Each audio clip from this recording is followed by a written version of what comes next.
Welcome home, Raiders. Tonight, we will be discussing a red-eyed fish. All of that and so much more as Convert to Raid presents the Battlenet News.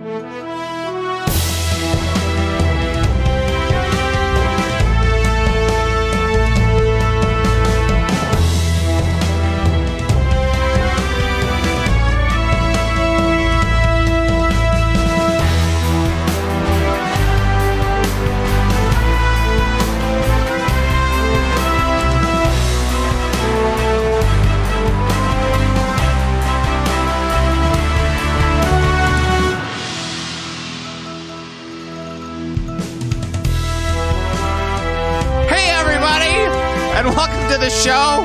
Oh, boy.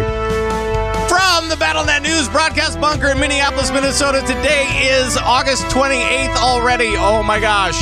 And it is now 9:20 in the p.m. Central Time. Thank you so much for joining us from all around the Blizzard universe. And I saw that from Solomio in the chat room. He said the Old Cod. The Old Cod. That might have to be the show title. I don't know. My name is Pat Krane. I'm the host of this show. And as always, the players are here. Let's start it off with, from Merely a Setback, the show about the stories of WoW and more. It's Sharku! Pat, I ripped another joke off from Coltrane. You ready for it? Yeah. Okay, go ahead. Fortune cookies say. And then I say, oh boy. You say, oh boy. Yeah. Oh no, I screwed up the joke. Okay, thanks for playing.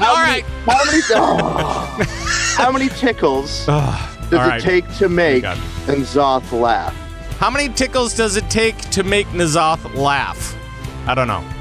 10 tickles. 10 tickles. No. Also from Lagging Balls at Battlenet Sports, we also have the returning Thyst. Hello, Thyst. Hello, Pat. How are you doing? I'm okay. Could you consider, opening the show with tonight and then closing the show with, good night, just right. Bookend it? Oh, that would be good. Yeah, and then in the middle, it could be the middle. This is the middle. Yeah, start screaming. People like it. Whenever you feel like it. People like it, I guess. People love it. I love it. All right. I know that it's been kind of a thing where now, not only last week, somebody tried, I think it was Frasley, he was on Twitter and he was trying to spell out how I open how I start the show kind of live every week where I cough a lot, right? I go, and then he tried to write that out in long form. I don't know why, still don't know why, but he tried it. You're people like the tonight thing. I don't know. It's all good. It's all good. Why do you do that, by the way? What is that? Why do I do? Huh? Why do I do it? Because it's stupid. Oh, well, that makes a lot of sense. It's stupid and repeatable. That's why I do it every single week. Yeah, I hear it a lot. Because you guys don't know, while we're waiting to go live, he's doing it. Right. That's all he does. I'm like, hey Pat, I'm here. I'm totally ready for the show. I'm so glad to be on the Battlenet. Yep. I'm like, exactly. All right. Well, welcome everybody to the show. and tonight we're going to be talking a lot about the story of WoW, and we have so many new things to talk about because we have the Azshara video, we have lots of stories. Well, I want to talk more about questing and about that experience with these guys and more, because there are lots of stories about the story of WoW that kind of popped up this week. It's true. It's been kind of interesting. And of course, Shark, you have a show. I do. That is about the stories of WoW. So you've had nothing to talk about. We really haven't had much. We didn't have a 2-hour show last night, and we didn't have an almost 2-hour show the week before that. So yeah, that's true. That's 100% true. Right. So how do you manage to pull off a show like that? I mean, it just seems really, really odd. Well, we focus on usually one aspect and we fail at that, but okay. like, right. And then we always say, hey, we're gonna at some point Blizzard's not going to put out any story 1 week, so right. we'll be able to catch up at that point, and then and go back and maybe do some stuff that people aren't, that's not really particularly relevant right now in the lore, but hey, let's talk about, I don't know, and if it's Pandaren or something. And if it's not WoW that's putting out a story, it's Overwatch or it's Hearthstone or it's all of those guys or it's Heroes of the Storm now, and guys. all the different teams are putting out all these different types of comics and animated shorts and all that stuff. So it's a pretty cool time. Stuff. Yeah, we try to focus just on WoW on our show, but yeah, I would love to branch out a little bit, and at some point maybe we will. Right. But yeah, there's tons of WoW stuff. I mean, just this week, my head exploded. Yeah. Ouch. Really, it did. It was pretty gross. All right. Ew. So let's catch up and see what's going on with you guys. Thyst, how is your gearing going? How is your I don't know. How's your WoW experience this week? Oh, it's just so good.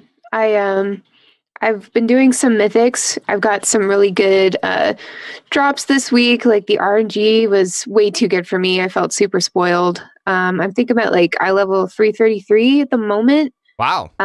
Yeah. I mean, it's not the best, but like I've also been using World Quest to try to optimize my gear, and I guess it scales a little bit. So every time I get a new piece, like I check to see like which is the lowest, and then it's like, okay, I need new trinkets. So I'm like hoping and praying for, just a quick world quest to give me a few more, like, I don't know, like have a 320 trinket, and then world quest says want a 325 maybe plus, and I'm like, oh yeah, let's do that. And then so I don't know, I've been finding like I love the dungeons this expansion so far. They're each very unique and interesting, and they've got there's a lot of I don't know, utility mechanics for mages that I'm really enjoying. Just like a lot of get out of this spot quickly type of mechanics, which I love because I love using Blink. And I don't know, and I've been loving island expeditions. I've done way too many. Like last week, I filled up my bar within like a day. But I don't know, they're so frantic and crazy, and I don't know, the PvP aspect is nice, and I've just been the world PvP, Pat. Like I got my Alliance Slayer title. Feels good, man.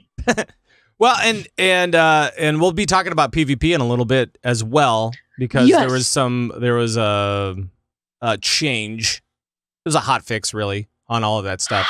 And we'll talk about we're also going to talk about the Q&A, and we've got what else do we have?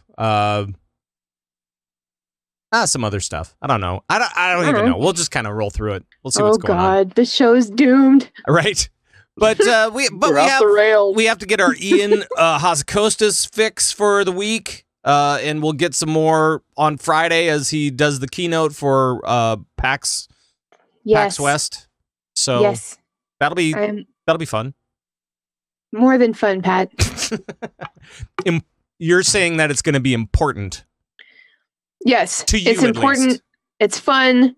Sure. I mean, and like, my feelings aside, how cool is this for Blizz? It's for great. WoW in particular. Yeah. Like, we know that the WoW team, and it's obvious, has been working on BFA like crazy, and it's all paying off. Like, they're breaking records. Like, this is like the fastest selling expansion yet, and one of the fastest selling PC games of all time at this point. And I don't know, just the fact that they asked Ian to go and talk, like it really, I don't know, it bodes well. And it really just shows that what an impact BFA has had since it's launched. Right. So I don't know, I'm super proud of Ian. I'm super proud of the WoW team. I'm super proud of Blizzard, because Blizzard's had an amazing year, all things considered, right? Mm-hmm. Absolutely. Lots of wins this year in for Blizz. So, and we'll talk about some of that stuff a little bit later on. So, yeah, stick around. And Shark. Yes. So, Asparagus Initiative. We're gearing up, man. We're gearing. I am only a little bit ahead of Thyst on my mage. I'm 355. Wow. I have not had great Or no, 335. I mean, I was going to say. Yeah, no, I'm not 350. Nobody's 355. That's amazing. I think it's impossible. Yeah, probably. Because the highest gear that drops is 340 unless you make it crafted, and there's only like 3 of those anyway. Well, there's 350 gear that you can get if you're exalted with whatevers, but yeah. Yeah, you got to be, I don't know. I just, either in any case. Yeah.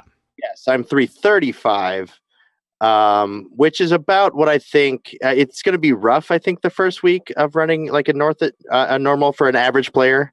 Okay. But I feel like around 330, between 330 and 340 is what I was asking my raid to aim for. Mine too. Right. So we're there, right. And we're ready to go. Going to be running some mythics again this week. One more week. Just tons of stuff, man. At weapon drops, dude. My team has been crying about weapon drops. Yeah. Because Blizzard handed us a weapon when we hit level 101. Last expansion. Right. And they're like, here's your weapon that you're going to use for the rest of the expansion that's super overpowered. Have fun. And it seems as though a lot of folks have forgotten about how awful getting weapon drops were. Yep. I think the one that I'm using, I think the one that I'm using for my resto spec is item level 272 or something like that. It's pretty bad.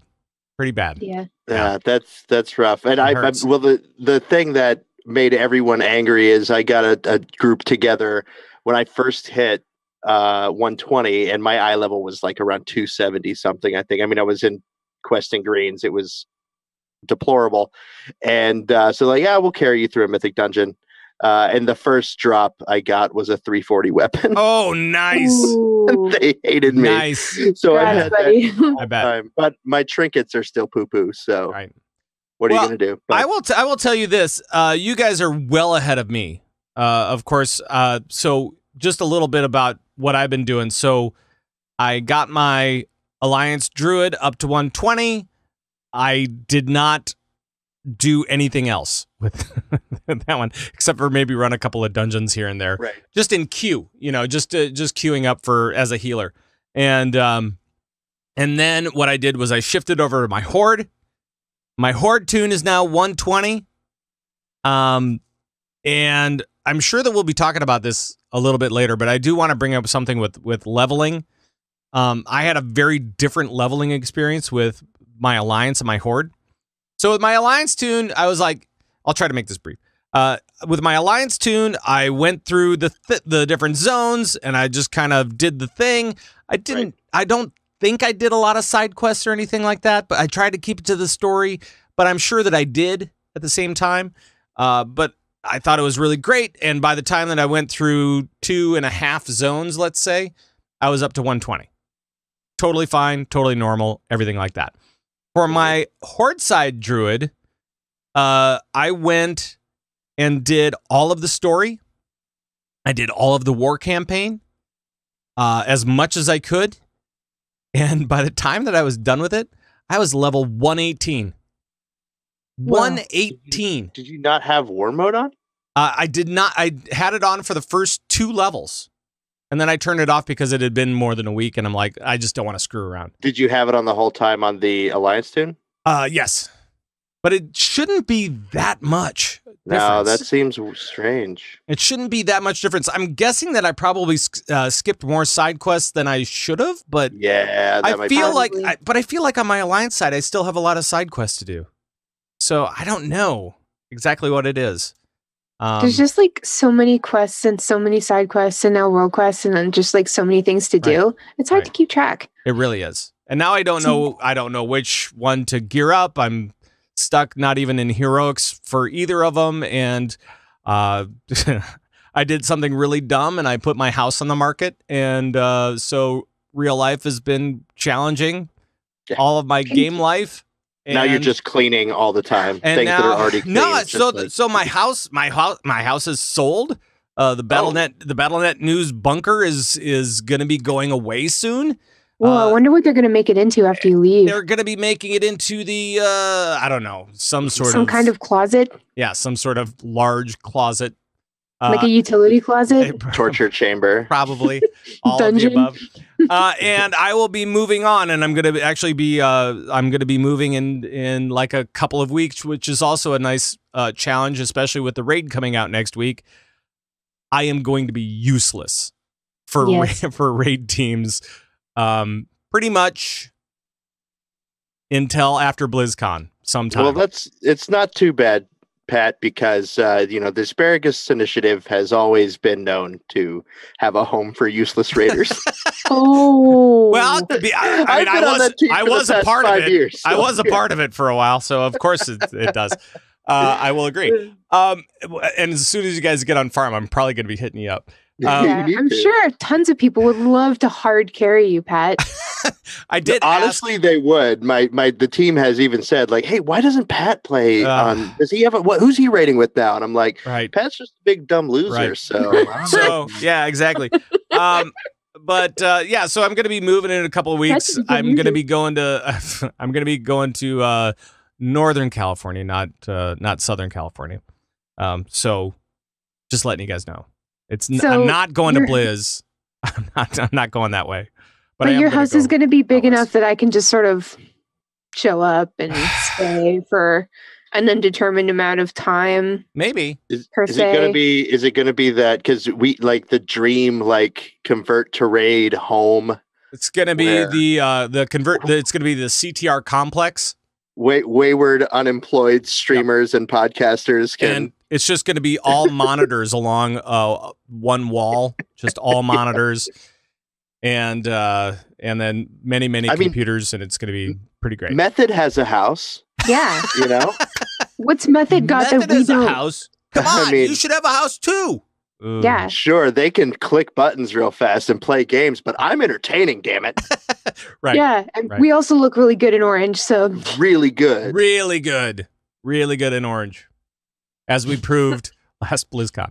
Yeah, we did. He's like, "Are you in Method?" I'm like, "Yes." That's why it says "convert to raid" on my shirt. Yes. To Method. Right. Yeah. Right. Convert. Exactly. So okay, so that's kind of my experience lately. I do want to get to something, and actually, you know what, I'm gonna just call it the news because it is news. So I'm gonna hit this, and we're off to the news, everybody. Yay. Do you know what September 12th is? It's the beginning of a season, apparently. Fall? No. Well, pumpkin spice lattes came out today. Pumpkin spice latte season is now, but September 12th, there's a new season that's going to be starting up. Like salt? Like a seasoning? No. Ooh, I love seasoning. A season like a time of year.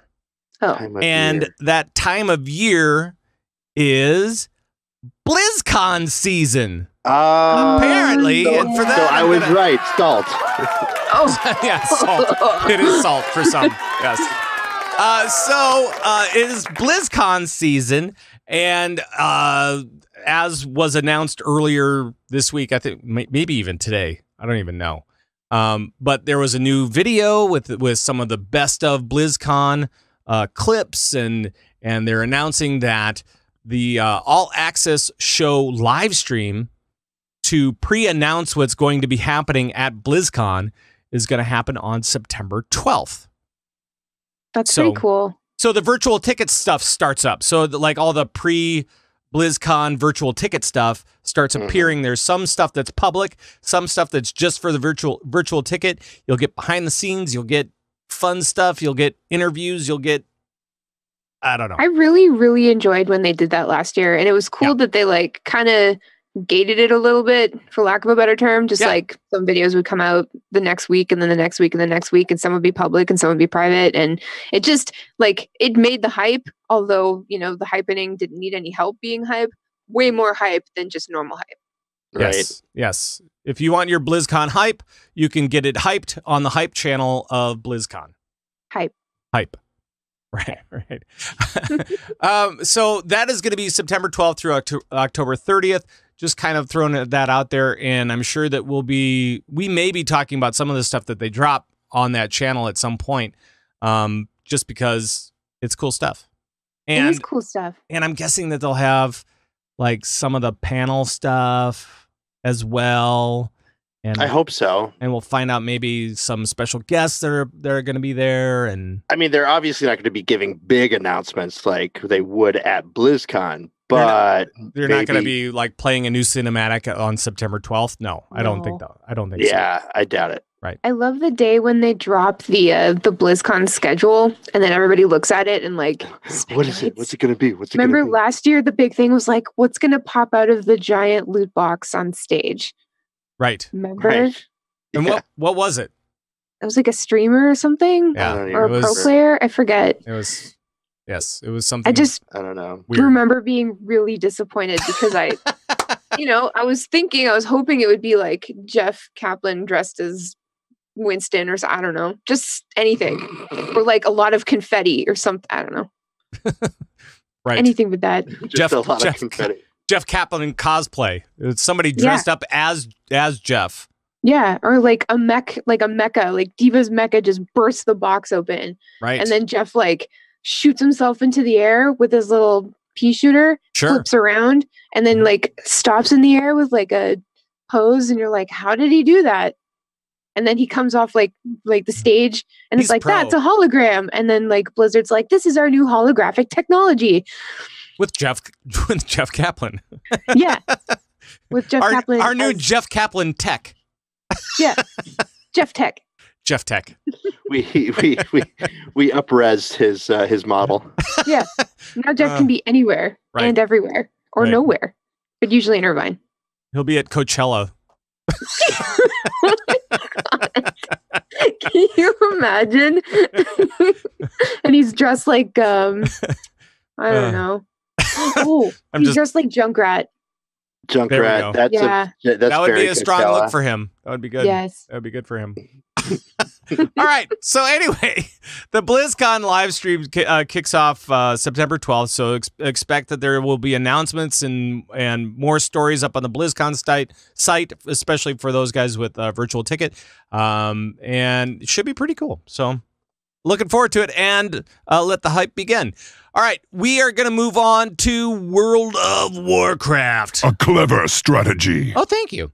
And a couple of things. Thyst, I think you mentioned it earlier. What did I mention? You mentioned that Battle for Azeroth, or BFA, as we all call it around here, becomes the fastest selling WoW expansion ever. So, congratulations, Blizz. Way to go. That's amazing. It's like 3.4 million copies in a single day or something like that, right? That's right. Oh, that's a lot. That is a lot. That is a lot. That's a lot. That's a lot of very smart consumers. Sure. And also, so I mean, there's not much to say other than congratulations. Also this week, I want to talk about, let's talk about the Q&A first. Because we'll talk about story in a bit, Shark, but I do want to talk about the Q&A because I can talk about the Q&A too. I know, but I mean, we're going to get into a whole story thing. So I want to save it. I want to save it a little bit. So WoW Q&A, I know that we were all watching it intently, hoping for some big revelations coming from this. Did we find any?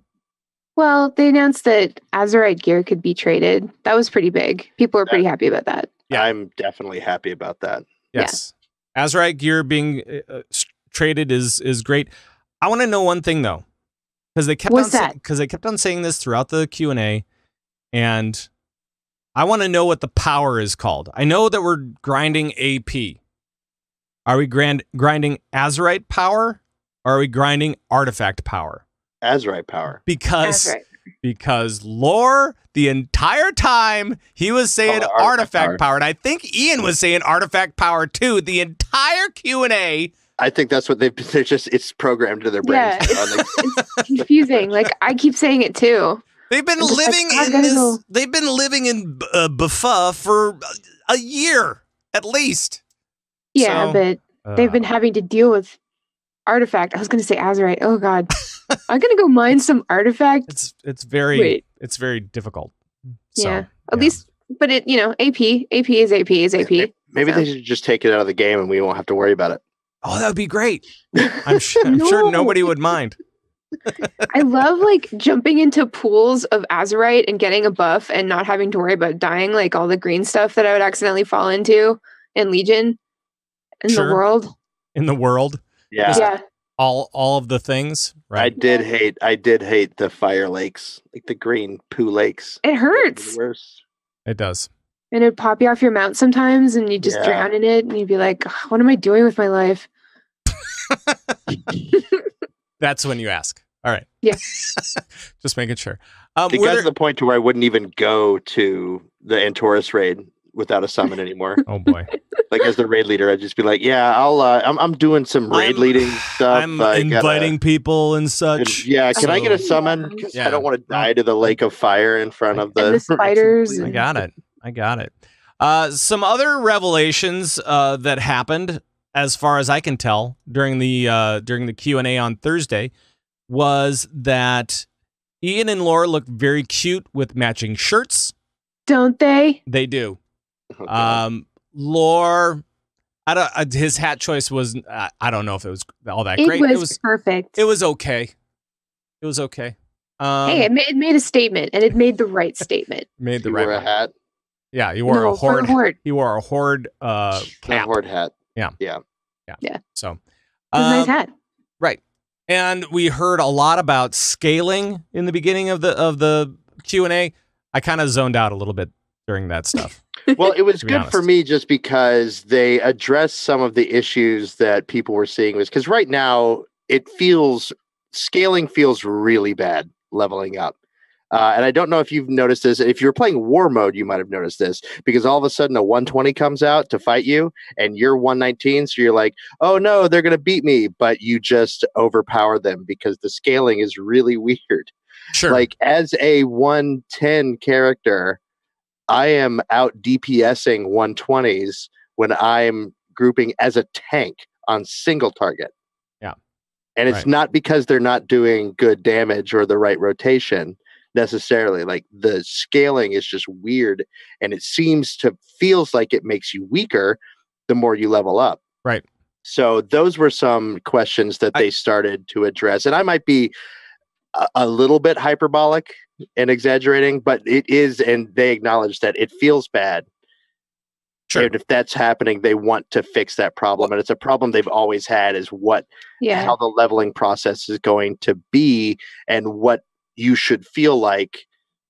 But they definitely want it to be that you feel more powerful at 120 than you would at 110. That's obviously what they want to do. Right. But I think that they agree that they missed the mark this expansion. And I know that they were talking about, rolling out a hotfix. Either they did it today or they're going to do it soon, where they're going to do a world PvP hotfix to make sure that to widen this gap between 110s and 120s. Yeah. So if you're twinking at 110 or 111 right now, like you're winning all the all the matches. I was going around in war mode on Feral Druid and got caught in a fight one-on-one with somebody, and I have a resto, whatever it's called. I can't the off spec affinity. Yeah, affinity. Thank you. And so I just started healing myself, and the guy's like, "All right, I give up.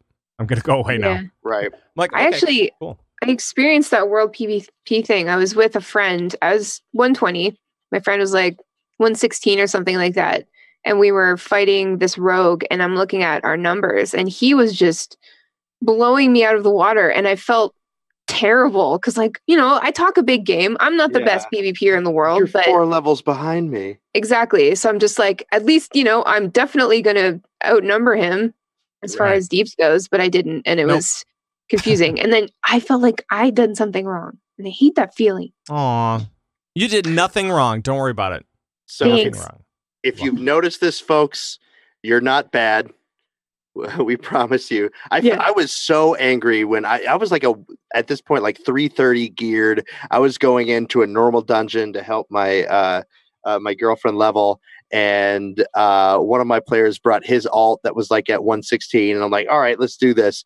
And I mean, he just destroyed me on the meters. And he was a balanced druid. Ooh. Which are weak right now anyway. Well, balanced druids are not bad. Feral were really bad. Feral, well, they changed it a little bit, right. And that is something else that the dev said at the beginning of the interview. They didn't talk about it a whole lot, but they said, "Yes, we know things are unbalanced. Yes, we know things are clunky. Yes, we are fixing them." That's what the first few weeks of the expansion are all about. It's about fine tuning all of the problems with classes. It's about finding those little bugs in the game and making sure that they're displaying appropriately on your screen, and all that kind of stuff. So fix all the broken things and try to make classes work better. And they did a hot fix for Arms Warriors. And they said these big problems, because Arms Warrior was broken. It was not working. Yeah. We had to fix that. Everything else, we're gathering some more data. We want to roll out some fixes sometime between the raid opening and Mythic Plus is gearing up, and definitely, hopefully before the Mythic raid opens up, so they'll be in place for the Mythic race. But that's what he said. It's the beginning of the expansion. We need more data. We would rather do big fixes when we have the data that we need than a bunch of little tweaks here and there, and then continually do that for the rest of eternity. That's not going to feel good to anybody. The nice part is that right now in this expansion, the numbers don't mean as much. They don't officially count until the raid starts, right? So pretty much. That's what I think. Since we literally just went from like saving the entire world and being OP a few weeks ago, and then going to, this crab on the beach just completely totaled me, and now I feel dumb. It's like we're all super sensitive to this right now as well. So like anything that they still need to fix seems like a way huger problem to us right now than it will, in a while. I think that crab was the next one to marry Sargeras. So I'm pretty sure it's very powerful. It's a very powerful crab. That's got to be it. Right. But one of the questions was like, are you planning to remove some of the trash mobs in the mother load? Because you have to say it like that. Right. And Ian said no. And I think that's really telling as just to where everybody's head is right now, because like there's lots of trash everywhere in every group content. And it does feel like a lot right now because it's taking ages to bring down something that would have taken like 5 seconds a few weeks ago. Mm-hmm. And so I don't know, it's all very fresh. And I don't know, since there's just so much time between expansions, people forget what it feels like. And then it's just like a hot topic because people aren't used to feeling this way. People get used to feeling OP like I do. And if I don't feel OP, then I feel bad about myself IRL. Right. By the way, there is a hotline number that you guys can call if you really feel hurt about this. Yeah, it's called 1-800-CALM the F down. I'm not sure if you've heard of it, but it's available. Operators are standing by. It's fine.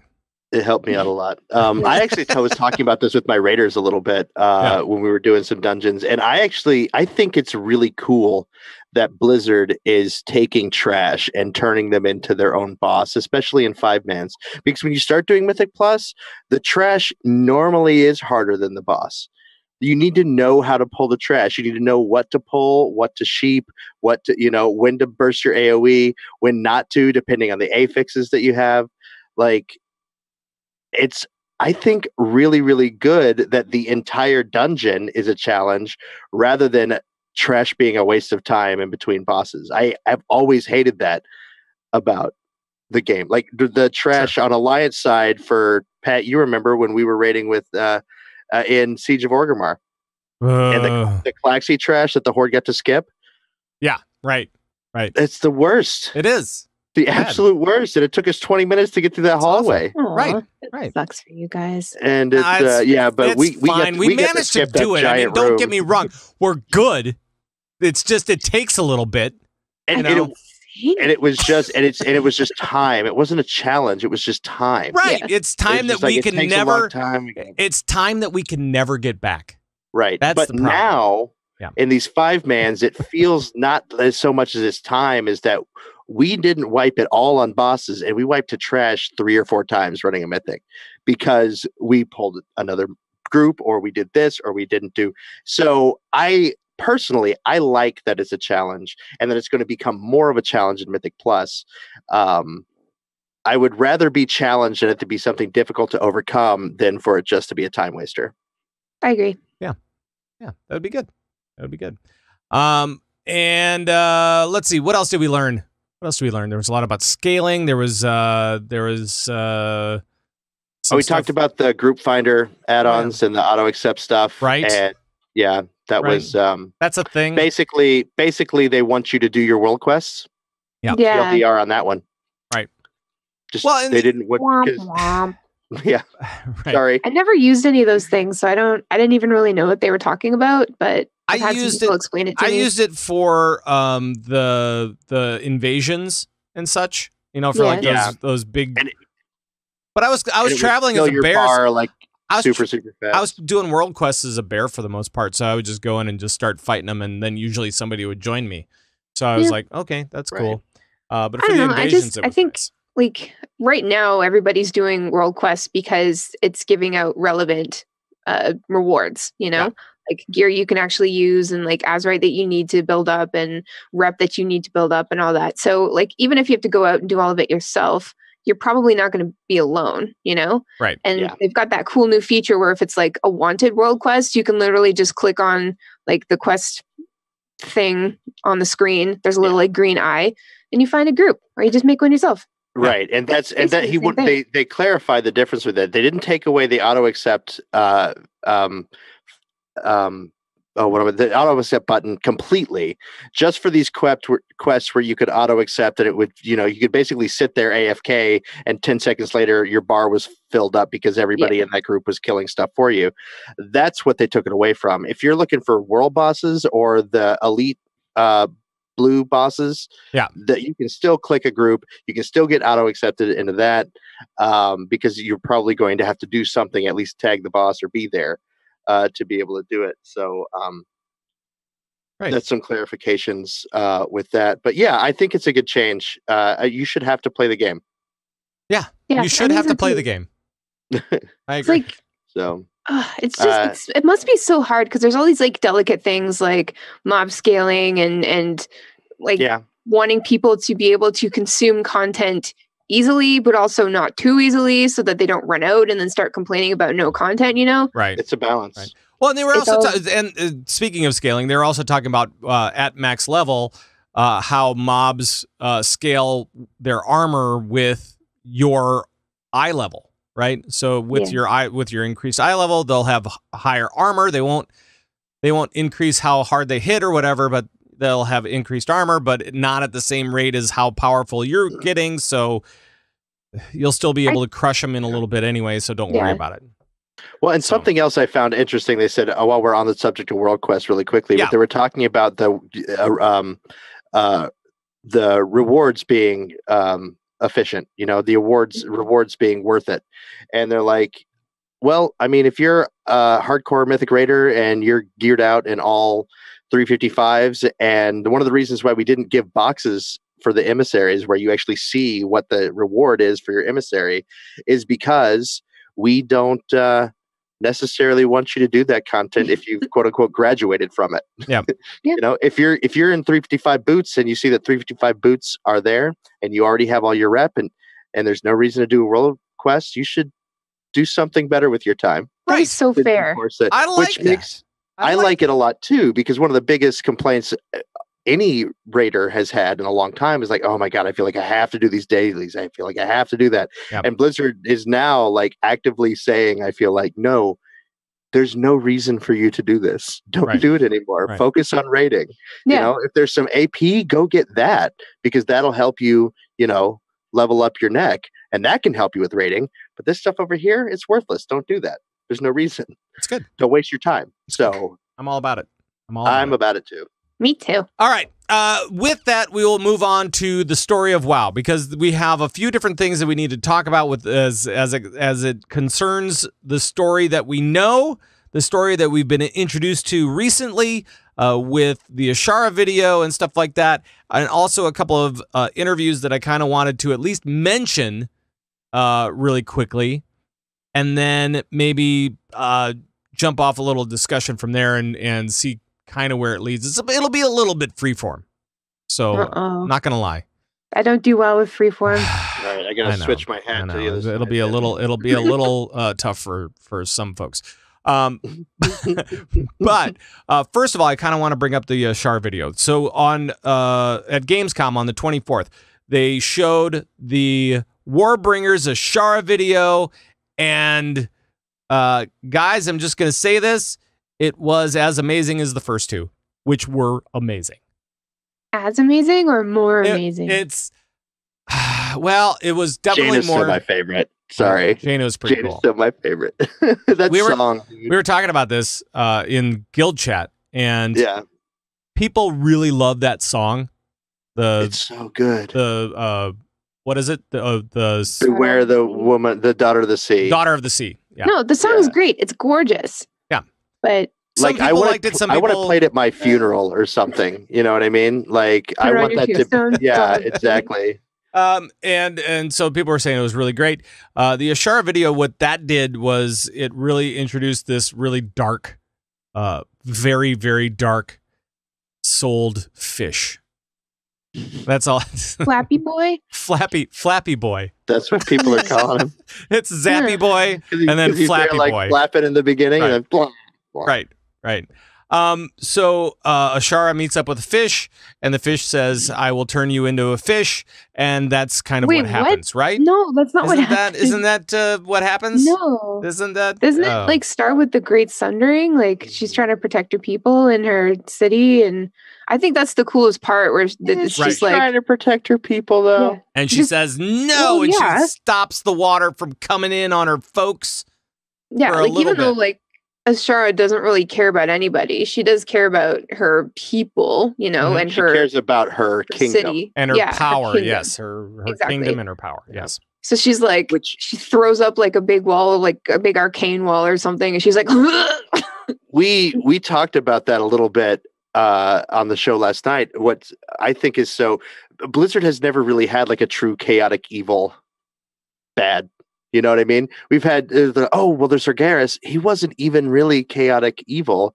He might be, because he cared. He thought he was doing good by killing everybody. You know what I mean? Sure. Like he's afraid of the corruption. He was protecting us by ending our lives because the corruption can't affect dead things. And the same thing with Arthas can be said, and so on. So, right. All of these exactly. But Azshara, other than the old gods, I think Azshara is the only like humanoid entity that we've ever fought that is truly, I think, just truly chaotic evil.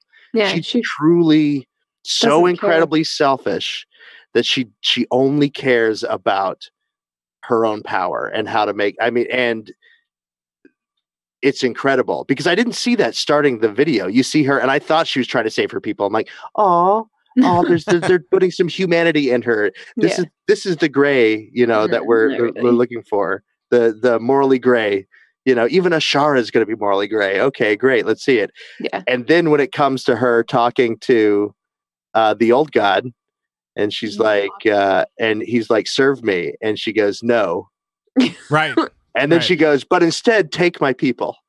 Right. Yeah, I don't care about them, but I will never serve anyone. Anyway, we could go more. I gotta kick Frasley out of the chat room really quick. He said that that N'Zoth is shellfish. Shellfish. He's just a fish. He's not shellfish. That's awful. Yeah, it is pretty bad. I think I gotta kick Frasley out of the. We might need to ban him forever. Right. Bye, exactly. Frasley. So, guys, Thyst, where would you stack this as far as like the 3 videos that we've seen for Warbringers, as far as your top pick or whatever? Best one. Best one? It was gorgeous. It was really creepy and kind of scary. Super creepy. But so was Daughter of the Sea. Daughter of the Sea was really creepy. It was a creepy song. All right. Whatevs. I mean, I guess it wasn't as dark, maybe. No, it wasn't. Like a whole city didn't fall. Like an old god didn't appear. Right. I don't know, like a ton of people died for a little bit until they turned into Naga. Like it was just, and I don't know, like with Jaina, we kind of had an idea of what was happening with her before the cinematic came out, and the one with Sylvanas, we kind of already knew everything we saw in that cinematic as well. But with Azshara, like, you know, it was open to interpretation. Like we didn't know what we were going to see. We didn't know like what kind of story we were going to get out of this, like what kind of hints we were going to get out of this. I don't even know if like we have a lot of hints coming out of this, but we don't really know much about Azshara at all. Right. No. Right. Like, we know her lore, but we don't know going forward. And now by the way, we know where she's from. Yeah. By the way, now I have to kick Pirate Poots out of the chat room. He says, I'm not gonna argue with that. I love all you so much. Keep the puns going. Not gonna argue with that. Yeah, all right. the more puns, the more distracted like that gets. The breath of life. Right. But yeah, I would agree with this. I think that I don't know. I can't compare them. I really can't. I love them all so much. Aww. But one thing that the Azshara Warbringer brought was a lot of story, because we don't know anything really about from Ashara's fall to now. Yeah. Right. It's all mysterious. We know that the Naga are a thing. We know that they hate us. We know They that really do. They sided with with Kill Jaden during the Sundering, during the War of the Ancients, and that they used to be Highborn. And that's all we really knew about them. Right. We didn't even really know why or how Azshara was changed into, and the people were changing. I always assumed it had something to do with Kill Jaden. Yeah, me too. And I tried to look for it, and I couldn't find any information on that. I think it was just an assumption. And now we kind of know. And now we know that it didn't have anything to do with Kill Jaden. Yeah. Right. It was way cooler. It was N'Zoth, the Great Tentacles. Yes. And Zoth, the Tentacled Master. I love Azshara. I think her character is amazing. I think it just gets more interesting. You know, like she's this like amazing, like wicked, powerful mage. And now she's like a queen, and she built up her whole thing, and she doesn't care about anybody. And she's like the ultimate Slytherin. Dude, absolutely. She's so good. She, at the moment of her death, she was not satisfied with being worshipped as a god. She went for being worshipped by a god. Yeah. You know what I'm saying? Right. Like that. She's like, no, sure. You need me. Yeah. I'm not going to do anything. I'm not going to serve you. Take my people. No. Whatever. You are the god of nothing. I'll make deals with you. Queen. Are the god of nothing, and I am a queen. You will serve me. You will. Right. That is cool. She's so cool. I wish I was more like her. You know, she was just so powerful, so smart, so gorgeous that she didn't care about anything. Not even dying. Not even her whole city being like, I don't know, submerged. Sundered. Not even a god staring at her. Right. And then like he turns everything into Nagas. He turns her into a Naga, and she's like magnificent. She doesn't even mind this old god staring at her with one incredibly giant eye. Yeah, she doesn't care. Is lighting up a city beneath her. You know, it's crazy. So, by the way, N'Zoth, voiced by a Blizzard poster boy, Darren DePaul. Right. Oh yeah. I love him. He's the voice of Reinhardt. Yep. Reinhardt Gallywix. He's the guy.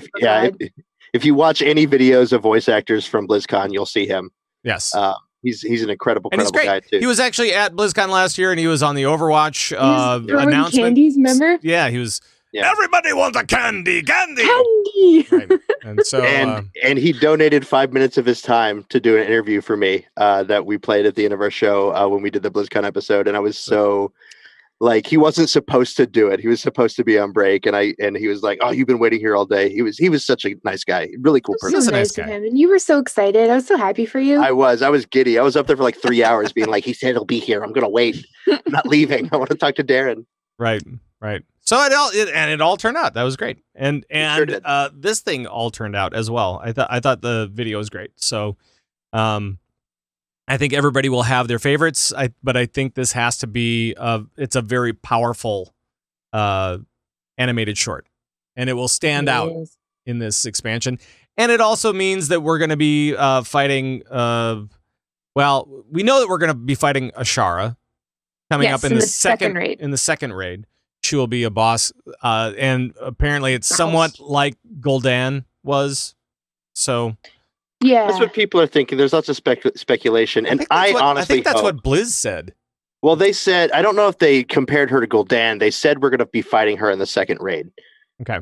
Which I don't know if there's going to be like a Helya type raid that she's going to be the boss for, or if it's going to be like a Nighthold situation. Sure. But at the same time, I just really hope we don't kill her. I know, right? I don't want to kill her. As far as story is concerned, yeah, she is way too, with this Warbringer thing, she's way too cool to be a big bad over the next several expansions. Right.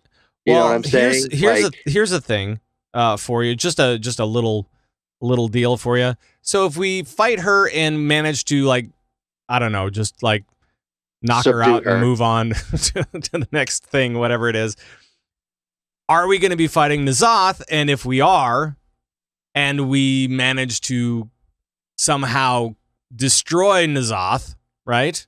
What would that do to her? See where I'm getting at? Because she becomes because her power is derived from his powers, so therefore, would the Naga be freed? Would the Naga be free? Would they die? You know, it's kind of one of those things. I see what you're saying, and it's one of those. It's really interesting, and that's what I'm thinking. I would love to see a storyline where she sees us now as more, because we killed a Titan. You know what I mean? Right. Like the Adventures of Azeroth are stronger than the old gods. We proved that 3 times before. Yeah.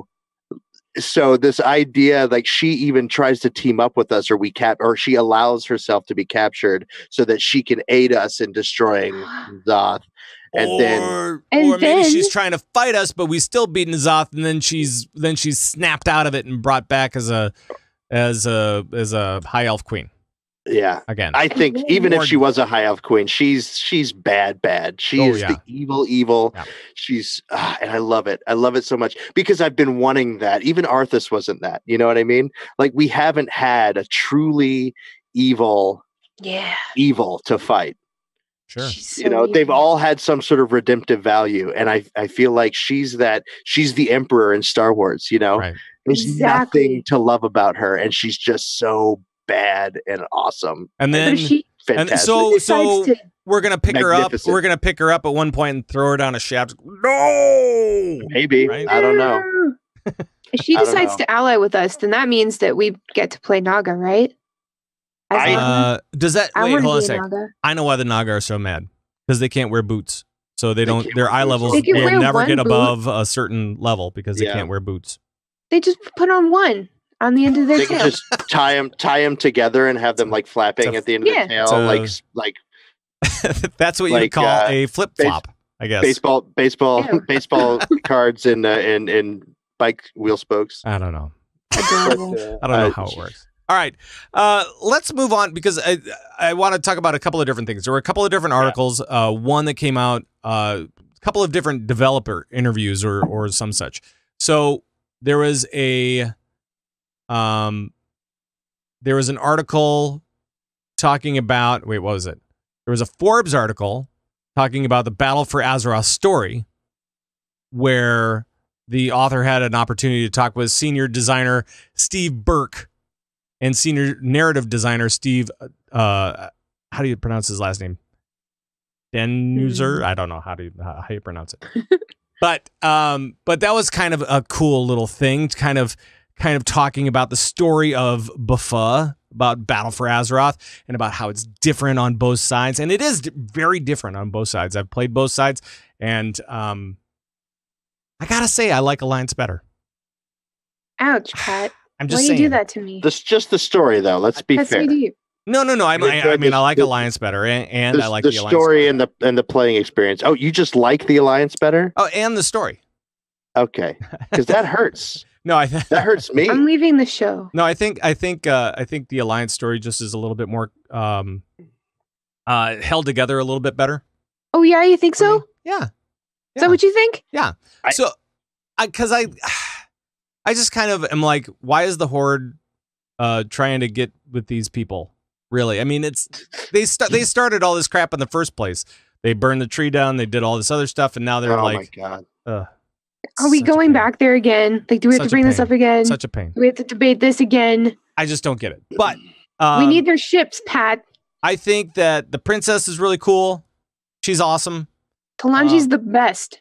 Bwansamdi is pretty cool as well. Bwansamdi makes dying awesome. He makes dying fun. He really does. Yeah, when you die in Kulturas, it's like, oh, I'm just dead. Nobody's roasting me. Right. Cool. Nice. But I thought the story for Kulturas and so on for the Alliance side was just very well done. I would agree with you, but I think the reason is only because it's Jaina. I think even Horde players that are playing alts on the Alliance side just to get the story are going to enjoy that because Jaina's iconic in the lore and she's been around forever, except for the past 4 years. Yeah. And we want to know about her. We want to know what happened. We want to we care. We have an established relationship with Jaina that started, 15, 20 years ago in Warcraft 3. Right. You know what I'm saying? Like we have since we saw her and Arthas break her heart and her have to watch as her own father gets murdered and she helped do it. Like we see that and we're connected to her in that way. So that's why I would say I enjoyed the Alliance side storyline so much better. And on the Horde side, it's all new stuff, which not taking away from those characters, they're freaking awesome. Yeah, they are. All of the stuff going on the Horde side is really, really, really cool. But most WoW players, I think, are going to connect to the Jaina story a little bit better, regardless of what side you're on, just because we're already so enriched in that lore. And I would say that is a fair take. And maybe it's because of the familiarity and because of the kind of the nostalgic feels that the Alliance side brings out.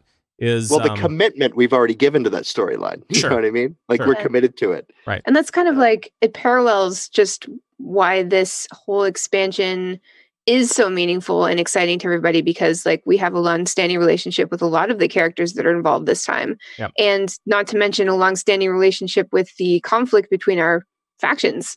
That means a lot to every player, not just some people who are aware of the lore, Like that's something that matters to everybody. It was kind of interesting too, because I know that I don't know if it was this interview or a different one, but it was that I think we'll be seeing a lot more of the conflict within the faction as well this time around as well, because like how the Tauren think about things versus the Forsaken versus the Ian Orcs said that and that was the Q&A. Yeah. Right. And he's been saying that all along, he said that on the Q&A before that, talking about why we shouldn't give up on the Horde, because that was back when we just didn't know anything, we just felt like we were being portrayed as the bad guys. And he's like, this is one person's perspective on things. Like the Horde is very multicultural and every race has its own feelings on the matter, feelings on the Horde itself. And, we can clearly see that with like Sarfang and his decisions as of late and things like that. So I'm really excited about this because like, I don't know, just faction pride and like being aware of your faction is something that matters to all players. And, to a degree, like some people are fanatics like me about one side. Some people are just excited to know about both. But like, even if you started playing last week, at least you would know that like faction means something. Therefore, you're kind of clued into what BFA is all about already, Right. It's not just like, it's kind of like, when like a series, like a television series starts and in the first like season, you've got like episodes that are contained within one episode and they don't really like continue on. Like something will happen in the episode and then it'll be never mentioned again on like further episodes. But then you get to like season 2 and like something will happen and it carries through. That's kind of like what's happening now. Like not every expansion, but some expansions are just like, hey, here's Pandaria. Whoa, it's new. Okay, moving on, Right. But this time, stuff is happening that could just echo throughout the rest of the entire lifespan of World of Warcraft. Yes. Because, it's all like situated in stuff that means so much to people. So like, I don't know, what Shark said is totally true. Like we all know Jaina. I don't care about Jaina, but I'm still interested to know what's going on, Well, like I watched... And the whole Sylvanas thing as well. I mean, you know, because we have that on the Horde side, that's going to be an interesting story to watch too. And so, yeah, I mean, we're gonna see it. I think eventually on the Horde side, we just haven't been introed to that in the leveling stuff. Yeah, I'll say it. I've said it before. I'll say it again. Jaina and Sylvanas are two sides of the same coin. They're so similar, and they just happen to be on opposite sides of the war. Yeah. Like they're so similar. Yes, they're just really angry. But really Sylvanas does not have a floating glowy ship that she resurrected from the bottom of the sea because she doesn't need one. Right. No. She has an undead army at her command. I suppose. So I suppose you have a point. Maybe that she happened to add some orcs and taurens to right a few years ago. Right. Now we've got some Loa, so you know. So let me Loa to that too. Yeah. So let me ask you this: how has the questing experience been, especially when compared to expansions past? Like Cataclysm, when the questing was kind of reworked for the old world, and then we got some new content as well, and then kind of carrying forward from there, really, because I think that's a good break for all. I'm not going to say let's go back to vanilla and talk about the questing back then, because it was go get 8 heads, stuff them in a duffel bag, and bring them back here. That's not really compelling. But I think in Cataclysm they started kind of making it a little bit more compelling, right? It was trying to tie a story together and trying to really to make it all kind of fit. So from that point, how would you rank this, or how would you compare Buffa or Battle for Azeroth to expansions past? And I'll start with Thyst. What do you think? I don't know. That's a hard question because it's you kind of can't compare it. Well, I mean, as far as like story feels, like tying in emotions and trying to do that all within a questing experience. Okay, well, you think it was successful at least for this one? I do. I think just having like the 2 islands. What are they? Large pieces of land. Islands. Yeah, kind of an island. Yeah, just having like, you know, the Horde place and the Alliance place at the beginning was very interesting, and I feel like it's mine, you know, like I'm proud of it.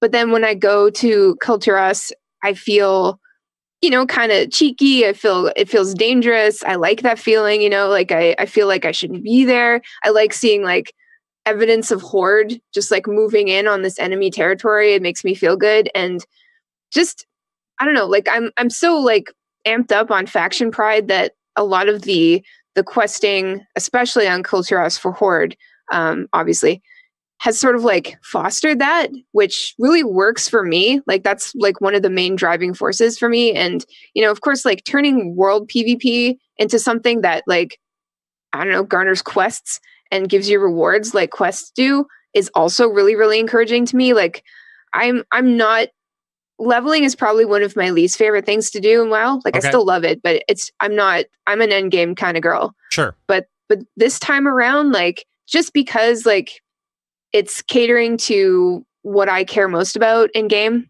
which is, you know, faction pride, I'm finding it really, really engaging. And the fact that they're working PvP, world PvP into the leveling experience and like, you know, just experiencing the new content in the new continents or islands or whatever really speaks to me as well, because it's something I really enjoy. So I think this is probably the most fun I've had questing in a really long time, if ever. Cool. I know that as far as it goes for me, I'm usually not a quest reader. I've kind of prided myself on that, you know, just be like, oh yes, it says the sentence at the bottom is the one that I'm going to do, right? And so that's what I'm going to do, and I'm just going to accept it, and I'm going to roll on, and I'm going to move on, and hopefully, you know, along the way, maybe I'll learn actually what this is about. But you know, I don't really care too much. This time around, I seem to be reading a lot more. I'm not going to say every quest, because that's ridiculous. You can't expect me to do that. Expect me to read? I know. I've got enough stuff on my plate. But I was reading a lot more, and especially with like between the quests as characters were talking to you, the cinematics, the different cutscenes that were available, really did bring that story to life a little bit more than it has in the past. I think Legion did that a little bit, but not quite as much. And maybe Shark, you can back me up on that. Do you find that to be true? I think so, and I'm more invested, I think, in the story than I have been before for BFA. Legion, I was invested in that storyline, but we had a very clear path of what we were doing. You know what I mean? It was exciting. Sure. I was invested in the story just as far as like that was driving what I was doing. Like, we have to stop the Legion. Here we go. Right. And here we are meeting new people on the Broken Isles, and we're going to get powerful, and we're going to go after Gul'dan because he's trying to kill Jaden. That's what we were doing from the beginning, and we knew it. You know what I mean? Mm-hmm. And that was really good. But for this, the story is a lot more nuanced. And one of the things that a lot of people are frustrated by, especially with the whole Sylvanas Garrosh thing, because that's something I wanted to point out, is that in one of the dev interviews, they're saying Sylvanas is not Garrosh. That we have never, ever planned on the story ending that way, and we haven't written it that way, and similarities are consequential. They're not doing that. And one of the reasons why it sort of feels that same way, but it's different, is because we knew when Garrosh bombed Theramore that he was going to be the end boss for that expansion. Right. We knew that then. Yeah. Right? Yep. We don't know anything about Sylvanas. We don't know anything about where the story's going to go.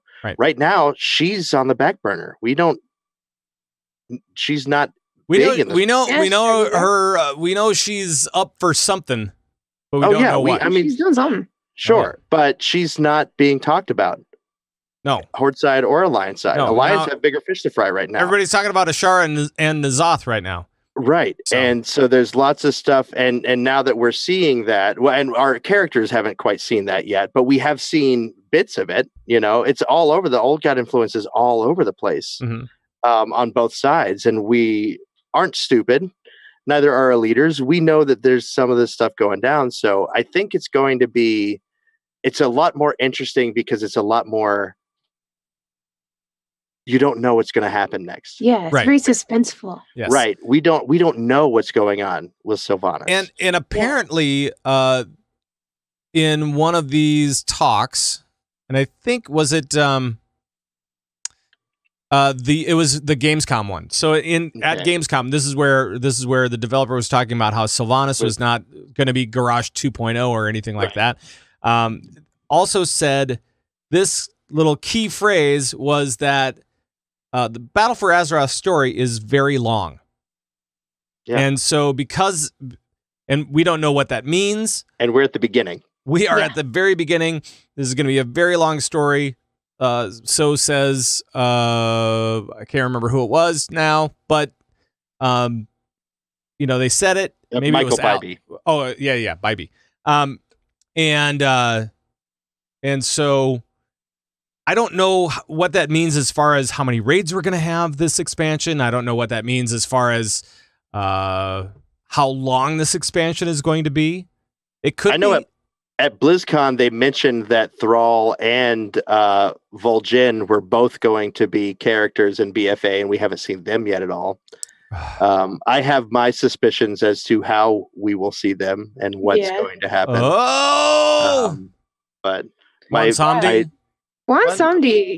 Samdi's going to have something to do with at least one of them, I think. And once again, a lot of doors. These are not spoilers. These are suspicions. These are educated guesses at best. But I think because we saw everyone hates Sylvanas right now, right? Because she burned the tree and hate is a strong word. Yes. Well, a lot of people. Well, there was the community really. We hate what's happening with Sylvanas. We want to. I think that Jaina's going to be involved in something that will make Sylvanas's. I hope so. And you want to know what I think is going to happen? What? I'll say it right here. I'll say it right now. All right. My prediction is that Jaina is going to kill Thrall. No, I won't let that happen. What? I don't know. I think that she's going to be going after the Horde for some reason. Thrall's going to step in the path and know you're not going to destroy what I've created. And Jaina, go think of our friendship, think of our this, and he's going to appeal to her, and she's going to give him a chance. Thrall, get out of my way. I have something to do. The Horde must be stopped. It's not working. See, now I don't see Goel coming out of retirement. I don't see him coming out of retirement. They said he was. They said he was going to be part of the storyline. It was part of the story, but not coming out of retirement to like lead the Horde or anything like that. I don't see that. She no better. He's a family man now. He's got a Pontiac. He's got a ranch house. He's got all this kind of stuff. He's got mouths to feed, and he goes to the supermarket. He's like Mr. Mom. I will protect Thrall with my life. You'll try. All my cooldowns on Jaina. I don't care. Just like the Night Elves protected Teldrassil with theirs. Yeah, well, I think it might happen. I think it would be a really cool storyline. And to say what you're comment on what you're going to say. I think that Thrall's not coming out of retirement. I think that Blizzard's bringing him out to retire. I'm gonna care so hard. I'm gonna bring Jaina down preemptively. If I'm right, how if you're Horde right, seems kind of upset right now. There's disagreements. There's like, no, we're Saurfang. We hate Sylvanas. Sylvanas is wrong. If that happened, if somebody, whether it's Jaina or anybody, killed Thrall or even Saurfang at this point. Yeah. But I think Thrall's kind of like, he's always been the iconic Horde guy. Sure. If someone from the Alliance killed Thrall, no one would care about that tree anymore. No, I'm like everybody would be all right behind Sylvanas. Let's kill every Alliance. Let's burn every city. You're probably right. I would be PvPing 99% of the time instead of 80% of the time. Right. That's my prediction. I think something like that's going to happen. Maybe not exactly that, but I don't know. All right. Okay. All right. Let's see. What else can we say? So we've talked a little bit about the story stuff, and I think we have to move on real quick because we're well beyond our limits. I'm fired up, Pat. Everybody's fired up thinking about that. What Sharks? I'm not even going to repeat it because I don't feel comfortable with that. Hashtag Jaina kills Thrall. Stop. Okay. Hashtag Thyst kills Jaina. How about that? couple of other things that are happening. Actually, one thing. Auction house deposit changes, they're going to be happening, so just beware for that. Basically, they're going to... Yeah, I know. It's like, how can you go from story to talk about auction house stuff? That's one thing. The other thing all revolves around Overwatch. Rubbish. No. It's actually really good. This last week we saw another cinematic from Blizzard talking about D.Va. And I thought it was really, really cool. So congrats. And we have a new map for Overwatch, and it's Busan. And it kind of reminds me of Hanamura and some other cities as well. Yeah, it's a good mix of like really pretty and I don't know, your typical sort of Korean downtown area, and then it also features like the mecha sort of headquarters, because now we know that D.Va is part of a mecha team or was right. Which we learned in the cinematic, and the cinematic was pretty cool, I thought. It was. It wasn't like, as far as the cinematics from Overwatch, it wasn't the best. It wasn't their best one, in my opinion. It was good. I think May's still my favorite. It was really solid. May was pretty awesome. That one just opened the floodgates for me. I was like, when she makes the coffee. When Snowball like sacrifices his last bit of battery. Don't stop. She's like, Snowball, the thing's back on, and she looks back and he's like dead, and she's like, no. And I don't know. I also have a very unhealthy fear of abandonment as well. So like her being there all alone, and I was like. But this one was very, very solid. It was a solid piece, and it was really great, talking about how D.Va saves the world, or at least saves Busan from that's her job. Yeah, from missiles and such, and so and how she figured out how to blow up her mech. Yeah. You know? It was cool. Thorn pointed out to me on the last Laggy Balls that there's a lot of nuance. I was upset that there wasn't, like, I'm a D.Va main, so kind of by default, she's my favorite. And she's one of those characters that doesn't have a lot of lore.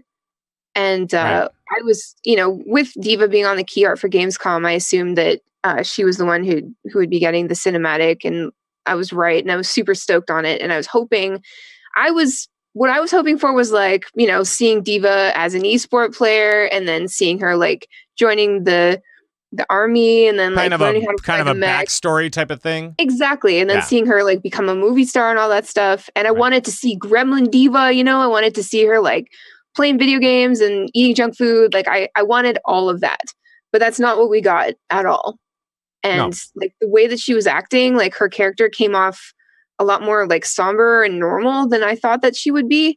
And so I got kind of upset about that because like I'm looking at this D.Va and I'm like, this isn't who I thought she was. And I'm not learning anything. But if you really pay attention to the video, and I won't give it all away, but if you really pay attention to it, it kind of explains why. And Thorn pointed that out to me. I was just, I didn't see it. But at the same time, like it was so cool watching her fight in the mech, and the fact that they used like the same like sound effects from in-game into the cinematic was a really interesting experience for me, because I kind of got like reverse immersion or something. like I'm watching the cinematic and I'm like, it's so cool, it's like I'm in the mech, and then I hear her use her micro missiles and I'm like, it's like I'm playing a game, and I'm like, whoa, Right. It really was. Cool. It really was. It was pretty cool. And it was nice to see her in her downtime, in her off time, still, working on her mech and still trying to make sure that she was ready for the next attack, and it came sooner than expected, and so it was, she saves the day. It's pretty cool. But, again, I think, like May was just so emotionally powerful, and like this one, it ends on a nice happy note, and for those that are so inclined, you might have a tear in your eye, but you weren't bawling like you were for May. No. Or whatever. So I couldn't for Snowball, really. I mean, come on. Yeah, for Snowball. Oh man. I just couldn't handle it. Right. And like May came out last Gamescom, didn't it? I remember. Think so. It did. And I was watching it like live, and I'm just like I'm watching all the reaction videos and people just lose their garbage. It's but I lost mine. I wish I had done a reaction video, because you would have seen big old hairy Sharku, just tears just streaming. It was, I mean, it was great. It was so good. Yep. But if you haven't seen it, be sure to check it out. It's on the launcher right now. So there. Also, one last piece of Overwatch news, and it's actually Overwatch and Heroes of the Storm, and surprisingly not Hearthstone related, is that in Belgium, I know it sounds weird, but in Belgium, loot boxes and loot chests and stuff like that were ruled as gambling. So that means that Blizzard has to remove people having the ability to pay for them. So that's weird, right? Is this the end of loot boxes as we know it? No. It's not gambling. I don't get it. Maybe I don't understand. In Belgium? Yeah. So they're kind of making a broader statement here, I think, is that if you can't buy the thing that you want, the actual skin that you want or whatever, like directly, you shouldn't be able to randomly get garbage, because we've seen streams and you see them in all these different games where people will buy a lot of loot boxes or whatever. You'll see it right now as we're kind of winding out the summer game stuff, where people are buying a bunch of loot boxes and they're really going for that one skin, whatever that one is. And whether or not they get there, who knows, but they could be spending hundreds of dollars to try to get that one skin. Right. And so I think that's the issue that Belgium has with it, is that it's like this cash machine for Blizz.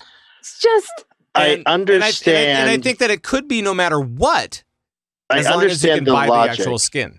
Right. I understand the logic. Sure. And what the response that Blizzard gave to this is that they're complying with the ruling. And the direct response, they said, we have no choice but to implement measures that would prevent Overwatch and Heroes of the Storm players located in Belgium from purchasing in-game loot boxes and loot chests with real money and gems. So I don't know what they're going to figure out, if they're going to try to figure out a fix or have Belgium in its own servers, or I don't know. Well, and what they're going to figure out, how they're going to do that.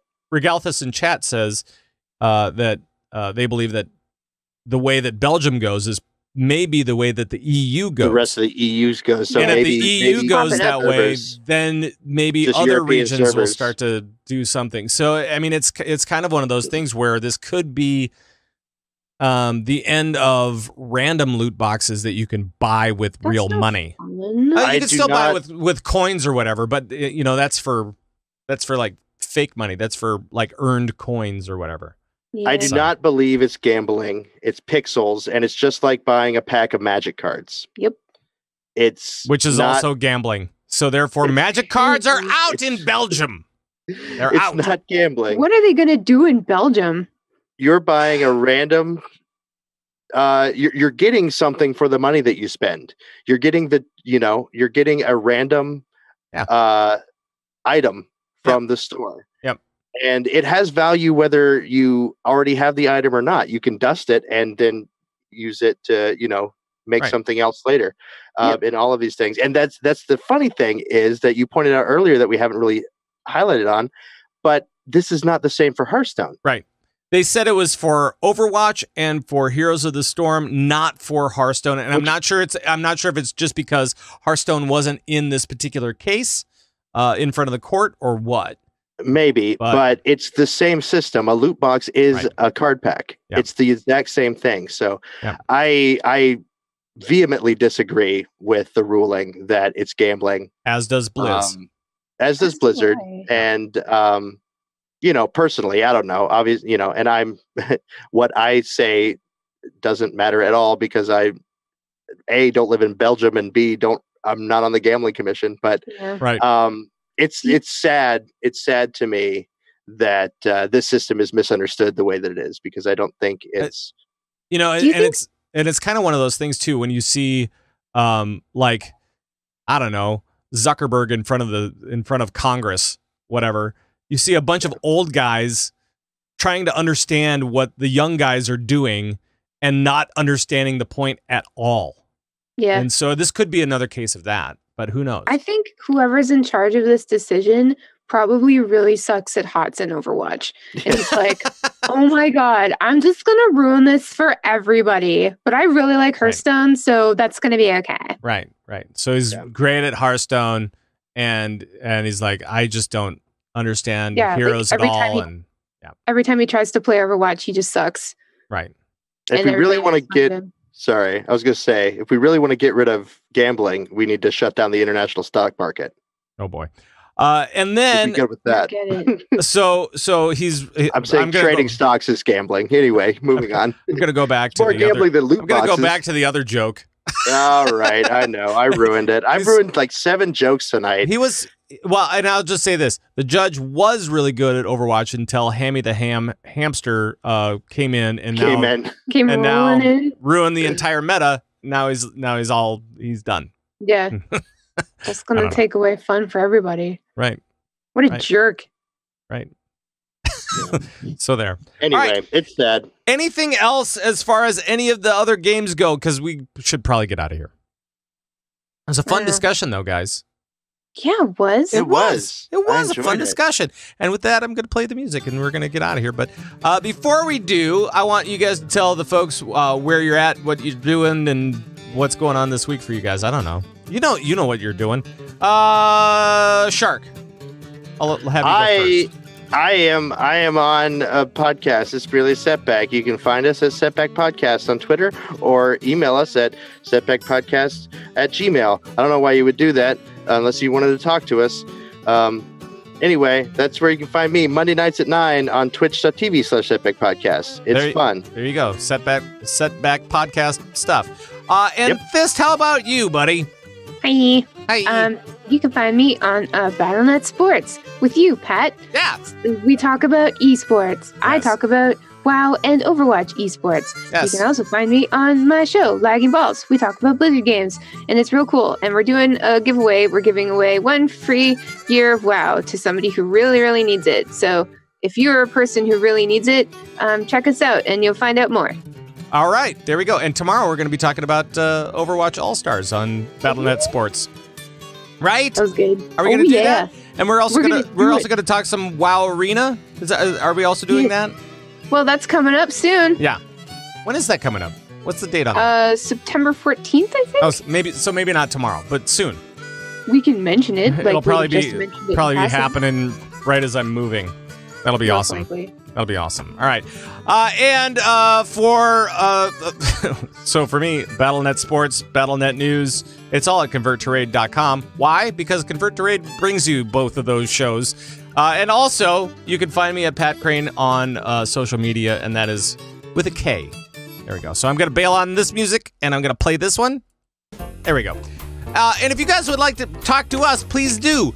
You can join in on a conversation anytime. On Twitter, we're at ConvertToRaid. Email is converttoraid@gmail.com. Or you can join the Bazooba Goblin Nation by heading over to converttoraid.com.